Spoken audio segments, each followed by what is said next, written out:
Hello guys, അപ്പോൾ പുതിയൊരു വീഡിയോയിലേക്ക് എല്ലാവർക്കും സ്വാഗതം. ഇന്നത്തെ വീഡിയോയുടെ ടോപ്പിക് എന്ന് പറയുന്നത് വെബ്സൈറ്റ് വെർഷൻ 2 ഞാൻ clip on handle bar install ചെയ്തു.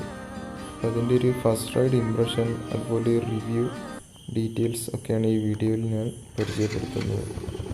അപ്പോൾ നിങ്ങളുടെ സപ്പോർട്ട് ഉണ്ടെങ്കിൽ മാത്രമേ നമുക്ക് പുതിയ വീഡിയോസ് ചെയ്യാനോ അതുപോലെ ഈ ചാനൽ മുൻപോട്ട് പോകാനൊക്കെ സാധിക്കുള്ളൂ.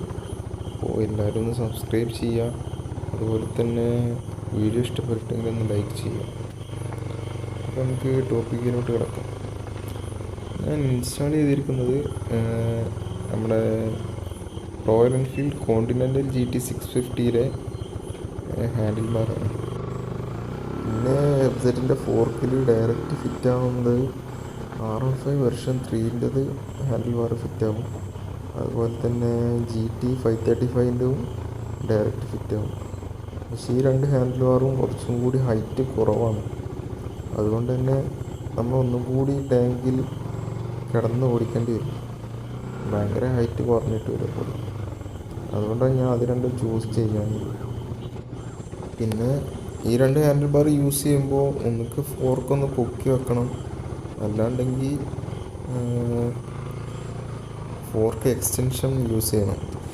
അപ്പോൾ ഫോർക്ക് പൊക്കി വെക്കുകയാണ് ഇപ്പോൾ നമ്മൾ സാധാരണ ചെയ്യാൻ പറ്റുന്ന കാര്യം. അങ്ങനെ ചെയ്യുമ്പോൾ എന്താണെന്ന് വെച്ചാൽ നമ്മൾ ഹാർഡ് ബ്രേക്കിങ്ങിൽ ഹെഡ്ലൈറ്റ് മഡ്ഗാർഡിൽ പോയി ഇടിക്കാൻ ചാൻസ് ഉണ്ട്. അത് ഫോർക്ക് കുറച്ചങ്ങനെ പൊക്കി വെക്കുമ്പോൾ നമ്മൾ ഗ്രൗണ്ട് ക്ലിയറൻസ് ഒക്കെ കുറയും. അതുമാതിരി ആ സസ്പെൻഷൻ്റെ ആ ട്രാവൽ സ്പേസും കുറയും. ഈ ഹാൻഡിൽ ബാർ ഞാൻ പർച്ചേസ് ചെയ്തത് ഇവിടെ അടുത്തുള്ള റോയൽ എൻഫീൽഡിൻ്റെ ഷോറൂമിൽ തന്നെയാണ്. നിങ്ങൾക്ക് ചിലപ്പം ബുക്കിംഗ് ഉണ്ടാവും. അവിടെ ബുക്കിംഗ് ഉണ്ടായിരുന്ന 2 ആഴ്ചയൊക്കെ ബുക്കിംഗ് ഉണ്ടായിരുന്നു. അങ്ങനെയാണ് സാധനം കിട്ടിയത്. ഇൻസ്റ്റാളേഷൻ എങ്ങനെയാണെന്ന് ഞാനൊരു വീഡിയോ ചെയ്യുന്നുണ്ട്. എന്തായാലും ഈ വീഡിയോ കഴിഞ്ഞിട്ട് ഞാൻ അപ്ലോഡ് ചെയ്യും. പിന്നെ ഒരു ഫസ്റ്റ് ഇംപ്രഷൻ പറയുമ്പോൾ വണ്ടി ഒന്നുകൂടി നല്ല കൺട്രോളായി. ചെറിയൊരു സ്പോർട്ടി വണ്ടി ഓടിക്കുന്ന പോലെ, ഏകദേശം ഒരു R15 അല്ലെങ്കിൽ RC അതൊക്കെ ഓടിക്കുന്ന പോലത്തെ ഒരു ഫീലാണ്. പിന്നെ വെബ്സൈറ്റിൻ്റെ സ്റ്റോക്ക് ഹാൻഡിൽ ബാർ കമ്പയർ ചെയ്യുമ്പോൾ വളരെ ഹൈറ്റ് കുറവാണ് ഈ ക്ലിപ്പ് ഓൺ വെക്കുമ്പോൾ വരുന്നത്. സ്റ്റോക്ക് ഹാൻഡിൽ ബാറിന് അത്യാവശ്യം ഹൈറ്റിലാണ്, നമ്മൾ അത്യാവശ്യം ഒരു അപ്രൈറ്റ് ആയിട്ടാണ് സീറ്റിംഗ് പോസ്റ്റർ വരിക. ഇപ്പോൾ കുറച്ചും കൂടി ഒരു കുനിഞ്ഞ് ടാങ്കിൽ ഒരു കിടക്കണ ആ ഒരു രീതിയിലേക്കാവും സീറ്റിംഗ് പോസ്റ്റർ. അപ്പോൾ എല്ലാവർക്കും ഇങ്ങനത്തെ ഒരു പോസ്റ്റർ ഇഷ്ടപ്പെടണമെന്നില്ല. അപ്പോൾ ഇത് ചെയ്യാൻ താല്പര്യമുള്ളവരെന്താണെന്ന് വെച്ചാൽ അവരുടെ വണ്ടി ഓടിക്കാനുള്ള സ്റ്റൈലും അതൊക്കെ നോക്കിയിട്ട് വേണം ചെയ്യാൻ. അല്ലാതെ വെറുതെ ക്ലിപ്പ് ഓൺസ് വാങ്ങി വെച്ചാൽ ചിലപ്പോൾ ഭയങ്കര ബുദ്ധിമുട്ടാവും വണ്ടി ഓടിക്കാൻ. പിന്നൊരു പ്രോബ്ലം, നോർമൽ വെബ്സൈറ്റ് മാത്രം ഓടിക്കുന്ന ആളാണെന്നുണ്ടെങ്കിൽ നമുക്ക് കയ്യിനും അതേമാതിരി ബാക്ക് ചെറിയൊരു പെയിൻ വരും. അതൊരു RC അല്ലെങ്കിൽ R15 ഓടിക്കുന്ന ആൾക്കാർക്ക് ഒരു പ്രശ്നമില്ല. നമുക്കിത് ഈ സീറ്റിംഗ് പോസ്റ്റർ പെട്ടെന്ന് മാറുമ്പോൾ പ്രശ്നമാണ്.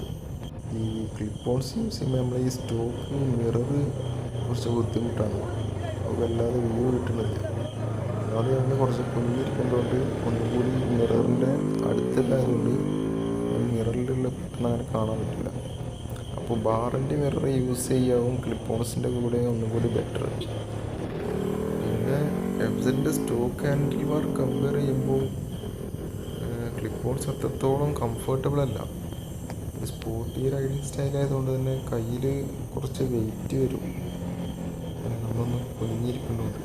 ഈ ലോങ് റൈഡൊക്കെ പോകുന്ന ആൾക്കാരാണെന്നുണ്ടെങ്കിൽ ഒന്ന് ഇങ്ങനത്തെ ക്ലിപ്പ് ഓൺസിലെ വണ്ടികളൊക്കെ ഒന്ന് ഓടിച്ച് നോക്കിയതിൻ്റെ ശേഷം മാത്രം ഈ മോഡിഫിക്കേഷൻ ചെയ്യാം. പിന്നെ ക്ലിപ്പ് ഓൺസ് യൂസ് ചെയ്യുമ്പോൾ വണ്ടി ഒന്ന് ലുക്കും ഒന്ന് ഇമ്പ്രൂവ് ആവും. പിന്നെ അത് ചിലവർക്ക് ഇഷ്ടപ്പെടണമെന്നില്ല. അപ്പോൾ ലുക്കിൻ്റെ ഒരു കാഴ്ചപ്പാടിൽ വണ്ടിയിൽ ലുക്ക് തോന്നുന്നുണ്ട് ഫ്രണ്ട് നോക്കുമ്പോൾ. എല്ലാവർക്കും ഒരുപോലെ ആവണമെന്നില്ല. അപ്പോൾ ഇത്രയൊക്കെ കാര്യങ്ങളാണ് ഞാൻ ഫസ്റ്റ് വണ്ടി ഓടിച്ചപ്പോൾ എനിക്ക് തോന്നിയ കാര്യങ്ങൾ. ബാക്കി നിങ്ങൾക്ക് എന്തെങ്കിലും സംശയങ്ങളോ അല്ലെങ്കിൽ ക്വസ്റ്റ്യൻസൊക്കെ ഉണ്ടെന്നുണ്ടെങ്കിൽ അത് കമൻ്റായി ചോദിക്കുക. പിന്നെ ഞാൻ ഈ വീഡിയോൻ്റെ അവസാനം കുറച്ച് ഫോട്ടോസ് അപ്ലോഡ് ചെയ്യുന്നുണ്ട്. വണ്ടിയുടെ ലുക്കൊക്കെ എങ്ങനെ ഉണ്ടെന്ന് ഏകദേശം ഒരു ഐഡിയ കിട്ടുമ്പോൾ. അപ്പോൾ വീഡിയോ എല്ലാവരും മുഴുവനായി കാണാൻ ശ്രമിക്കുക. അതുപോലെ തന്നെ ഇഷ്ടപ്പെട്ടെങ്കിൽ ഒന്ന് ലൈക്ക് ചെയ്യുക. പിന്നെ നിങ്ങളുടെ സപ്പോർട്ട് ഉണ്ടെങ്കിൽ നമുക്ക് പുതിയ വീഡിയോസ് ചെയ്യാനും ചാനലൊന്ന് മുന്നോട്ട് കൊണ്ടുപോകാനും സാധിക്കുള്ളൂ. അപ്പോൾ എല്ലാവരും ഒന്ന് സബ്സ്ക്രൈബ് ചെയ്ത് സപ്പോർട്ട് ചെയ്യുക ചാനൽ.